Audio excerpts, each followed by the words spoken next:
I'm Dan Gunn. I'm the CEO of VIATEC. We're the tech association in Victoria, and our job is to build community and help that tech sector grow. One of the things about the building that we have here is it's designed to house many tech companies and many events. And these are people who are looking for inspiration, they're looking for creativity. And when you take what technology allows you to do and you combine it with an artistic spirit, you get these remarkably beautiful and inspiring things.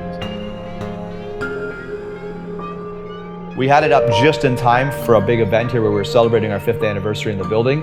And then after everybody went home, I just stayed for several more hours and just used my phone to DJ for myself and find things that were responsive and try different things, like even whistling on different frequencies and clapping to see what it could do. And then, there were so many times where you're like, okay, well, we should go. And then you find one more song and it's another amazing moment of this interactive art that you get to witness alone. And it was fantastic. And so I did that after that first event. And I think that was a Thursday. I think I was back here that Saturday with friends to say, you have to see this. And we walk into this dark building and I just cranked up the sound system. We started picking different music and sitting around. And that night I can't even say 4, 5, 6 hours of time that we spent in here just watching the chandelier and having great conversation.